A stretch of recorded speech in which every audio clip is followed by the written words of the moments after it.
오늘도 우리 부활하신 주님의 은총과 평강이 여러분에게 변함없이 함께 하시기를 간절히 기원드립니다. 오늘은 부활절 두 번째 주일로서 우리 교회로서는 또 동시에 새로운 일꾼을 선출하는 공동의회가 있는 날입니다. 바라기는 이번 우리 공동의회가 지금 우리가 부활의 기쁨을 나누는 것처럼 우리 교회의 잔치가 되고, 그리고 모두가 예수님의 부활을 기뻐하듯 그 기쁨으로 그 결과를 받아들이는 축제의 자리가 되었으면 좋겠습니다. 그런 면에서 오늘 우리 찬양대의 찬양처럼 정말 우리가 오늘 이 큰 우리 교회의 행사를 통해서 무엇보다도 어기여차 우리가 함께 배를 저어가는 그런 공동체로서 다시 한번 우리를 세우는 그런 시간이 되기를 바랍니다. 오늘 설교의 제목이 우리에게 알려주듯이 오늘 본문 말씀을 통해서 교회의 일꾼이란 무엇이고, 그리고 어떤 사람이 될 수 있는가, 그리고 그 일꾼을 우리의 손으로 뽑아야 하는가라고 하는 등등의 질문들에 대해서 오늘 함께 말씀을 나누고 답을 해보는 그런 시간을 가지려고 합니다. 우리는 교회에서 집사, 권사, 장로, 전도사, 그리고 목사 등의 사람들을 일컬어서 흔히 교회의 직분자, 직분을 맡은 사람들이라고 말을 합니다. 하지만 이런 직분의 이름들이 세상처럼 마치 무슨 계급을 정해 주는 것이거나 혹은 벼슬을 하는 것처럼 생각하면 이것은 큰 착각이고 잘못입니다.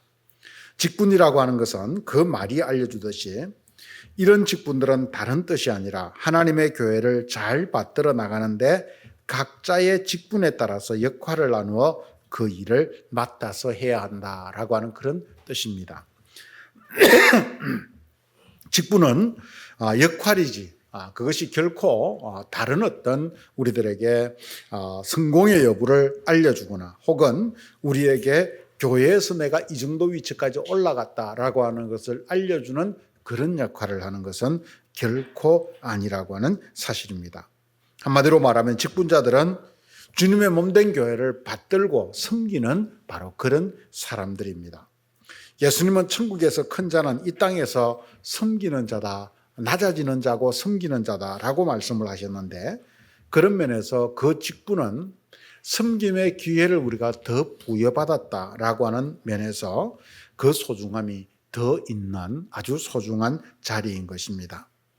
초대교회 때 이 직분이 처음 등장한 것은 사도행전 6장에서 7집사를 세우는 바로 그런 일에서부터 출발을 했습니다. 그런데 이 7집사를 뽑은 것은 그들의 명예심을 채우거나 혹은 그들의 계급을 나누는 일이 결코 아니었습니다. 직분은 교회가 발전하고 부흥하면서 더 효율적으로 바르게 세우고 섬기기 위해서 필요한 것이었다라고 하는 것이지요. 그래서 처음 교회는 7집사의 책임 있는 섬김과 헌신을 통해서 교회 공동체의 빈틈을 메우고 그 교회를 더욱더 든든히 세우는 그런 역할을 했던 것입니다. 이처럼 우리가 직분을 세운다는 것은 우리 교회가 조금 더 발전해 가고 있고 또 그렇게 앞으로 그 발전의 기반을 다진다라고 하는 측면에서 아주 중요한 그런 기회다라고 할 수 있지요. 오늘 본문은 우리에게 초대교회 때 있었던 직분과 그 자격에 대해서 우리들에게 말씀을 해주는 부분입니다. 본문이 언급하는 직분은 감독과 집사의 직분입니다. 어떤 사람들은 성경을 너무 문자주의로 본 나머지 성경에 나오지 않는 직분을, 예를 들어서 권사와 같은 직분은 성경에 나오지 않으니 이것은 비성서적이다 라고 극단적으로 말하는 사람들이 있기도 합니다. 하지만 직분이라고 하는 것은 초대교회가 발전을 하면서 집사라고 하는 그 직책이 필요하였던 것처럼 교회가 이후 더 발전해 가면서 그 교회의 직분도 이후의 상황들 속에서 더 분화되고 발전되어 왔다라고 하는 사실입니다. 하지만 아무리 여러 가지 직분이 생긴다고 할지라도 그 모든 직분자의 기본 태도는 항상 변함이 없을 수밖에 없습니다. 그런 면에서 오늘 우리가 읽은 이 본문의 말씀은 교회의 직분자, 교회의 일꾼, 그 사람들이 어떤 사람들이 되어야 하는가, 또 어떤 사람들을 뽑아야 하는가라고 하는 교본과도 같은 말씀이다 라고 이야기를 할 수가 있습니다. 우리 장로교 총회의 헌법은 오늘 본문을 근거로 해서 직분자의 자격에 대해서 우리에게 제시를 해왔습니다. 오늘 우리는 장로와 집사, 권사를 선출을 합니다. 그런데 그 자격에 대해서 헌법은 각각 이렇게 우리들에게 하나하나 제시를 해주고 있습니다. 먼저 장로의 자격을 다루는 헌법 정치 제6장 40조 장로의 자격은 장로의 자격은 상당한 식견과 통솔의 능력이 있는 자로 무엄 세례 교인, 입교인으로 7년을 경과하고 40세 이상 된 자라야 한다라고 그렇게 말씀을 해주고 있습니다. 그런데 이 자격을 과거의 헌법을 보면 여기에 디모데전서 3장 1절에서 7절에 해당하는 자라야 한다라고 그렇게 덧붙이고 있습니다. 그런데 지금의 헌법에서는 이것이 생략되어 있지요. 교단 헌법은 총회를 통해서 끊임없이 그 필요에 따라서 개정의 과정을 거쳐왔고 또 지금도 거쳐가고 있습니다. 그래서 이 부분은 아마 빼야 되겠다라고 하는 그런 결정이 있었겠지요. 아마도 그 이유는 본문에서 감독이라고 하는 의미가 주는 단어가 오늘날 장로제도와 완전히 일치하지 않을 뿐만 아니라 이것이 장로에 대해서 뭔가 오해를 불러일으키는 그런 부분이 존재하기 때문이다라고 보았기 때문인 것 같습니다.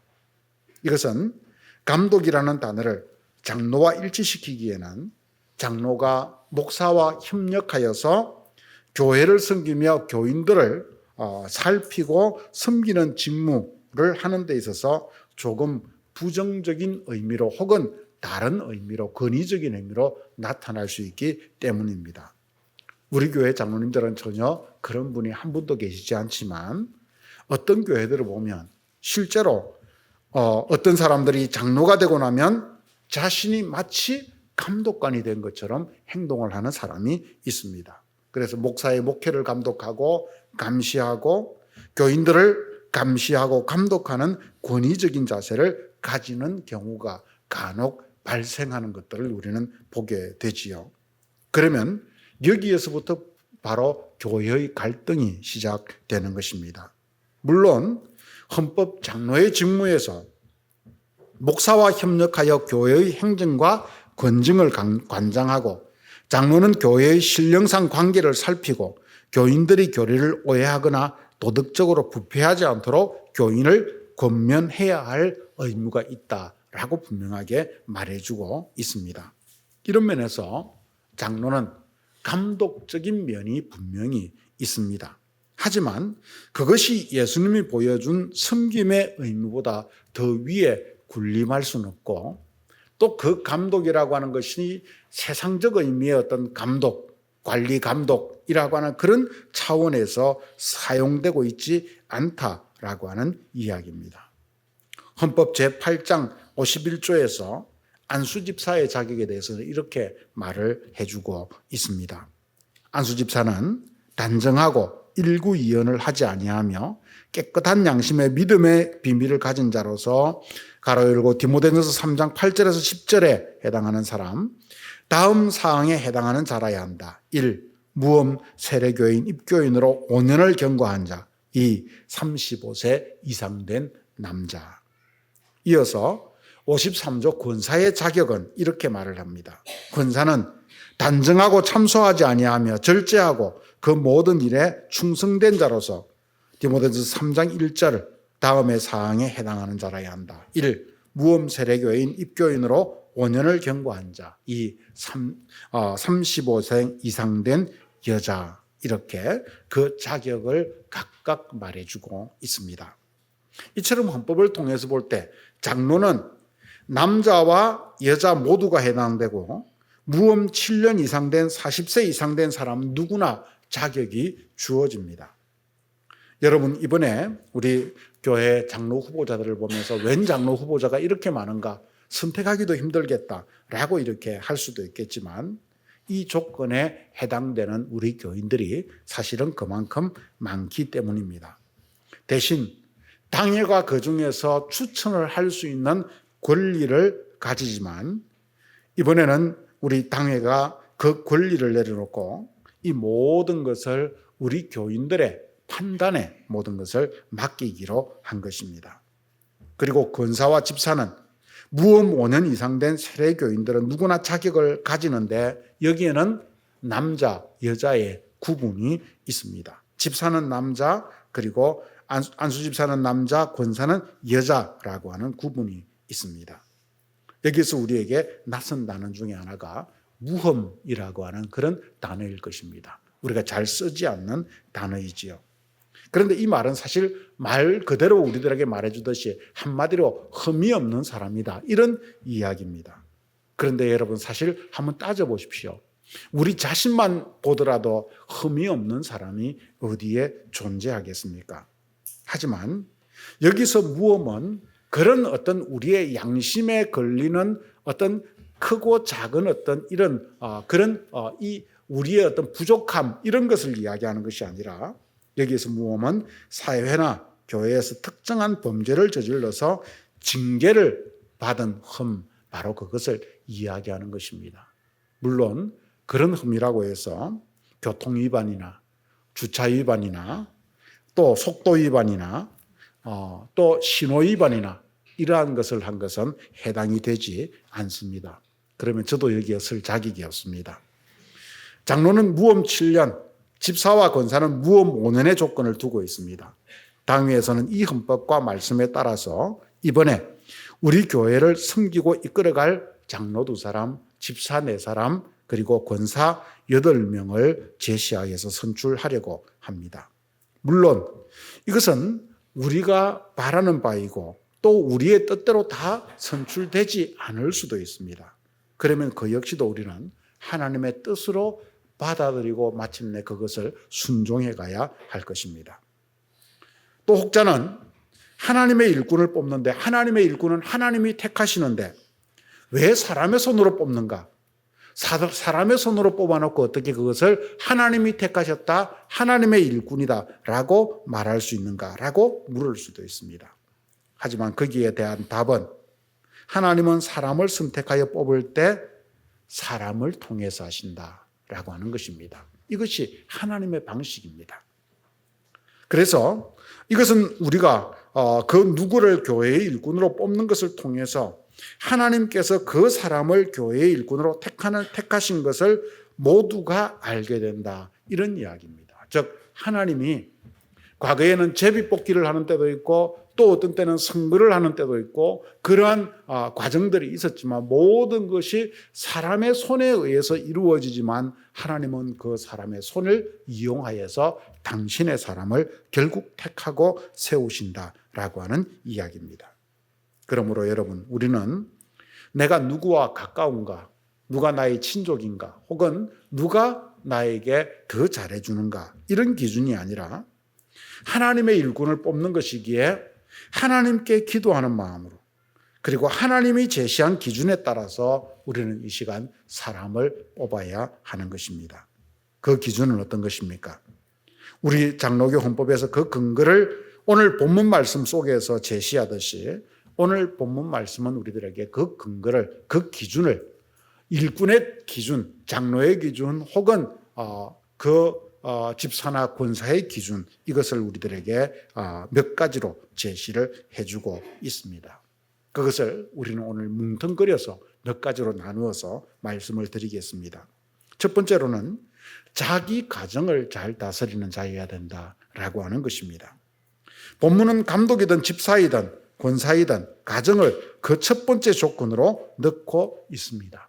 2절 말씀을 같이 한번 읽어봅시다. 그러므로 감독은 책망할 것이 없으며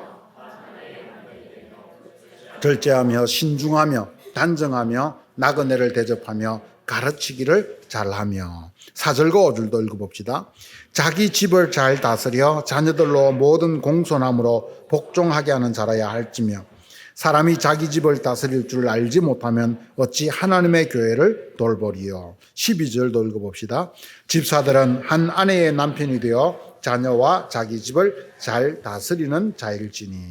아멘. 오늘 본문은 모든 직분자는 그 무엇보다도 자기 가정을 잘 다스려서 그 가정이 본이 되는 사람이 되어야 된다, 이렇게 우리들에게 말씀해주고 있습니다. 여기에 사실 가장 많은 분량을 할애하고 있습니다. 이것은 우리 유교적 전통 속에 바탕을 두고 있는 우리의 옛 가르침과도 상통하는 부분이죠. 가화만사성이라든가 혹은 시국 수신제가 치국 평천하라든가 이러한 그 논리들은 결국 모든 것이 가정에서부터 출발한다는 것을 우리에게 말해주고 있었습니다. 여러분, 왜 이렇게 동서고금을 막론하고 가정을 첫 번째 조건으로 내세우고 있을까요? 그것은 가정은 우리 삶의 가장 기초적인 공동체이면서 그리고 우리의 평생을 함께하는 기본적인 삶의 공간이고, 그래서 우리의 모든 것을 있는 그대로 담아내고 있는 그릇이기 때문입니다. 그리고 그 가정은 우리의 삶의 출발점이자 열매이기 때문입니다. 그러니 우리 가정 사이에는 우리의 모습이 마치 내가 원하지 않더라도 내가 감추려고 해도 사실은 거울처럼 비치게 되어 있습니다. 우리는 일주일에 한 번 교회에서 만나서 예배를 하고 좋은 모습만 보고 우리는 서로 헤어집니다. 하지만 그것으로 우리는 그 사람의 됨됨이를 다 알 수는 없습니다. 하지만 그 삶의 거울이 되는 가정을 볼 때 우리는 거기에서 드러나는 그 사람의 됨됨이를 보고 저 사람은 진짜 훌륭한 사람이구나, 이러한 것을 우리는 확인할 수 있는 것입니다.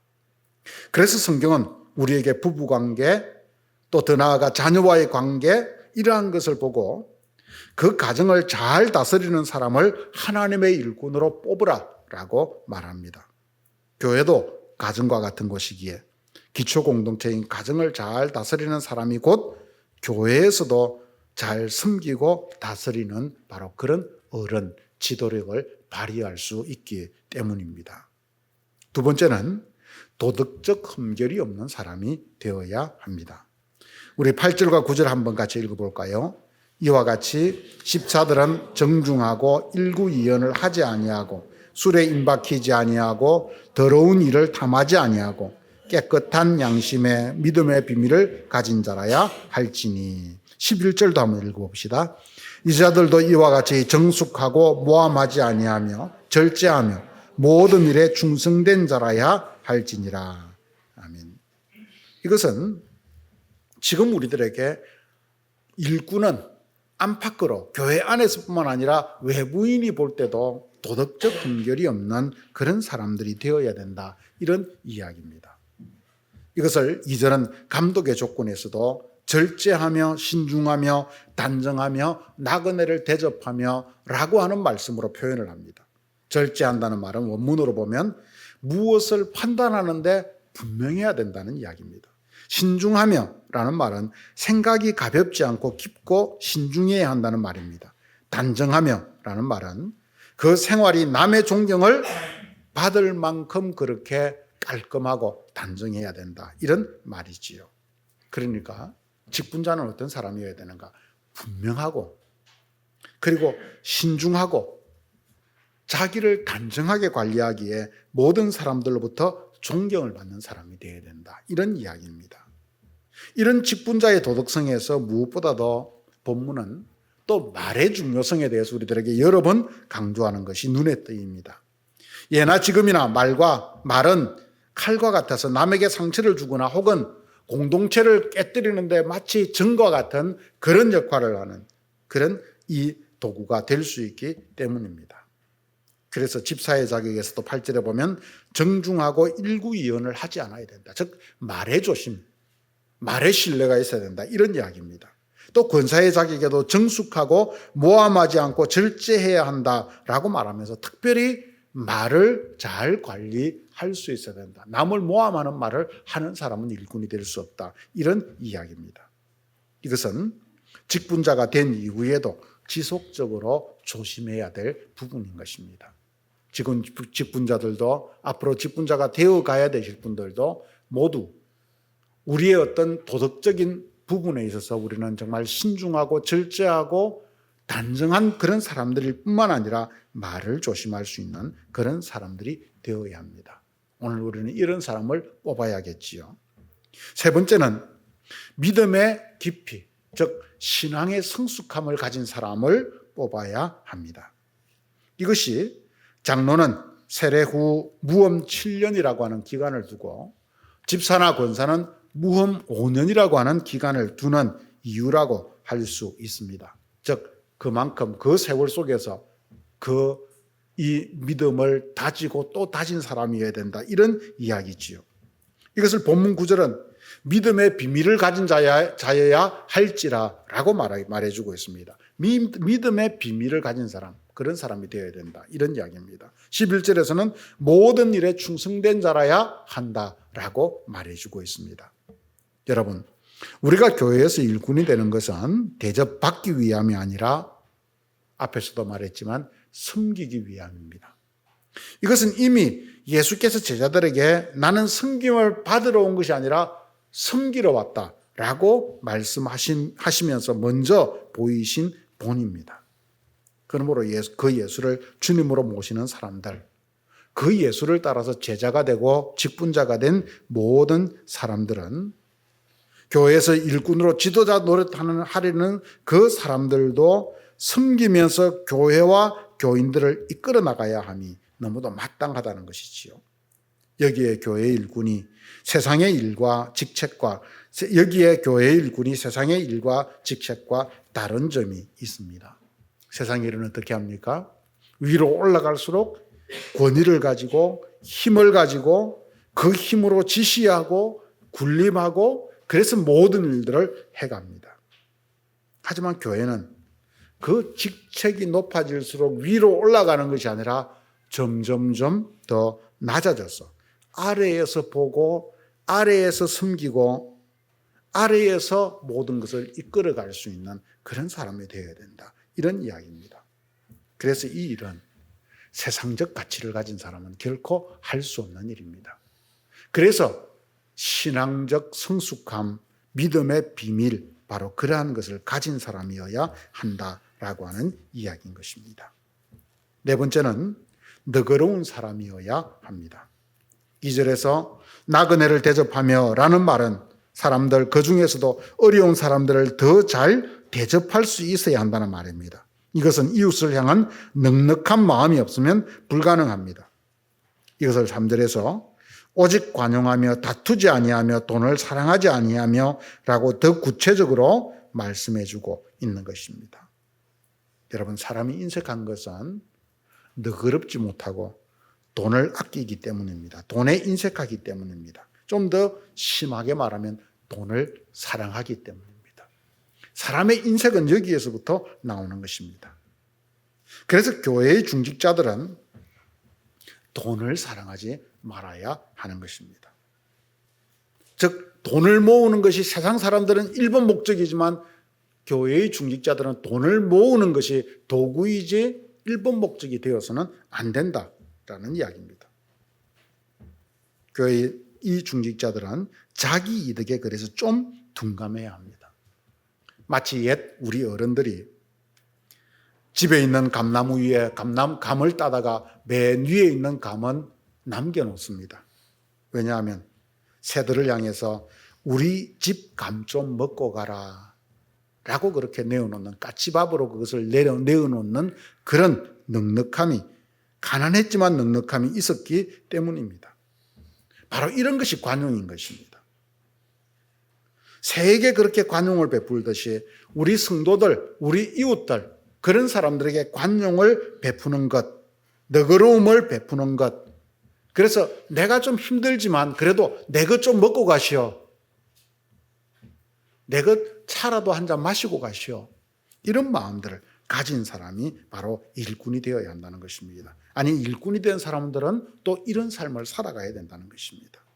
이런 면에서 우리 교회에 먼저 일꾼된 사람들, 또 새롭게 일꾼 될 사람들은 관용, 너그러운 마음, 바로 이것이 필수적 요소라고 하는 것을 기억하시기를 바랍니다.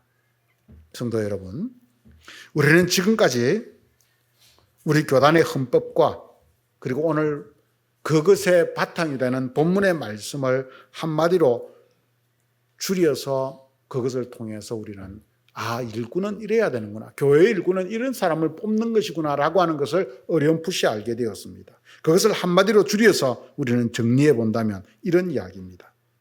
오래 믿은 신실한 사람들 가운데서 그 인격이 훌륭하고 너그럽고 신앙심이 깊어 모두의 본이 되며 겸손하게 섬김으로 교회의 일꾼 노릇을 하며 교회를 이끌어 나갈 사람을 교회의 일꾼으로 기도하면서 뽑아야 된다라고 하는 바로 그것입니다. 사랑하는 성도 여러분, 우리 교회에서 새로운 일꾼을 세우는 일은 지금 우리가 교회를 짓는 일을 앞두고 있는데 그 교회를 짓는 일만큼이나 중요한 일입니다. 왜냐하면 교회는 곧 사람이기 때문입니다. 그러므로 오늘 우리는 새로운 일꾼을 세우는 일을 마치 우리 집에 기둥을 세우고 우리 집에 상냥식을 하듯이, 옛 사람들은 그 상냥식을 할 때 그것이 얼마나 기뻤는지 잔치를 하듯이 그 축제를 벌였습니다. 그런 것처럼 우리는 이 새로운 일꾼을 세우는 일을 마치 기둥을 세우고 그 지붕을 올리는 상냥식을 하듯이 축제의 자리로, 기쁜 자리로 여러분 우리 모두가 가져 보십시다. 그리고 기도하는 마음으로 성경 말씀과 헌법이 말한 그 자격을 갖춘 사람을 우리가 다 함께 뽑으십시다. 그러면 하나님께서 기쁜 마음으로 그 사람을 일꾼으로 마음껏 사용하시게 될 겁니다. 7 집사를 통해서 교회가 더 든든하게 세워져 갔던 것처럼 오늘 우리가 뽑은 일꾼들을 통해서 그러면 앞으로 우리 교회가 더 든든하게 세워져 가는 그런 기쁜 일들을 우리가 확인하게 될 것입니다. 마지막으로 특별히 제가 여러분들에게 부탁드리고 싶은 말은, 간혹 교회 일꾼을 선출한 후에 그 결과로 인해서 시험에 드는 경우들을 우리는 보게 됩니다.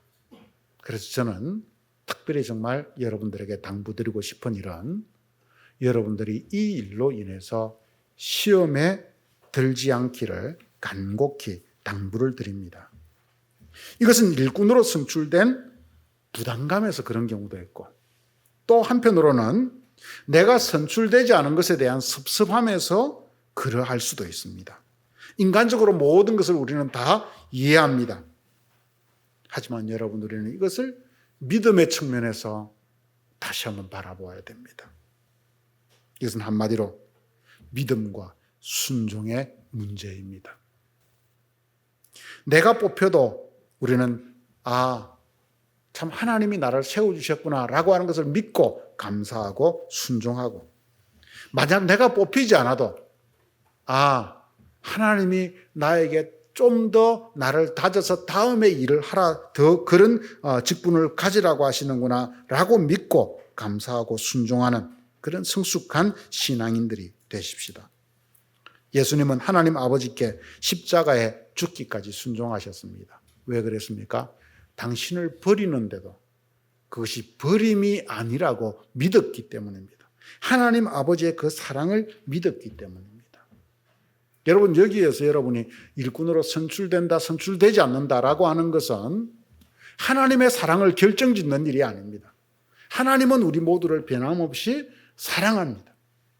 바로 그 사랑에 대한 신뢰로, 그래, 내가 그래도 공동체 내에서 이것은 받아들여야지. 또 더 나아가서 그래, 내가 다음에 이 일에 내가 동참해야지. 이런 마음들을 우리가 가져야 된다라고 하는 이야기입니다. 만약 내가 되지 않았더라도 다음에 얼마든지 또 기회가 있습니다. 또 내가 이번만 피해가면 될 것 같지만 이 공동체의 구성원으로 있는 한 우리는 함께 짐을 져야 되는 사람들이기 때문에 언젠가는 그 짐을 함께 또 지고 가야 됩니다. 그러므로 우리 모두가 이 일에 순종하는 기쁜 마음으로 임하여서 기도하며 참여할 수 있는 공동회에, 그래서 믿음으로 우리가 부활의 기쁨을 나누다 축제를 즐길 수 있는 바로 그런 공동회로 가질 수 있는 오늘 하루가 될 수 있기를 주님의 이름으로 간절히 축원드립니다. 같이 기도하겠습니다. 하나님 아버지 은혜를 감사합니다. 오늘 부활절 두 번째 주일 저희 교회에서는 그동안 하나님께서 허락해 주신 새로운 일꾼을 선출하는 중요한 일을 앞두고 있습니다. 오늘 그래서 교회의 일꾼이 되려면 그 사람은 어떤 사람이 되어야 되는지, 또 교회의 일꾼들은 어떤 자세로 살아가야 되는지, 어떤 사람을 뽑아야 되는지, 이미 뽑힌 사람은 어떻게 내 직분으로 어떻게 살아가야 되는지 우리는 다시 한번 헌법을 통해서, 말씀을 통해서 깊이 되새겨 보았습니다. 하나님, 우리가 이 기본에 충실할 뿐만 아니라 믿음과 순종으로 이 모든 일들을 기쁨으로 감당해 나가는 그런 시간이 되도록 인도하여 주시옵소서. 이 일을 통해서 우리 모두가 정말 하나님 아버지께 찬송을 하고 하나님 아버지께 영광을 돌릴 수 있는 그런 귀한 시간이 되게 해 주시고, 또 이 일을 관장하는 우리 선거관리위원회가 정말 지혜롭게 이 일을 잘 감당할 수 있도록 성령께서 지혜와 능력을 베풀어 주시는 은혜가 있도록 도와주시옵소서. 예수님의 이름으로 기도드렸습니다. 아멘.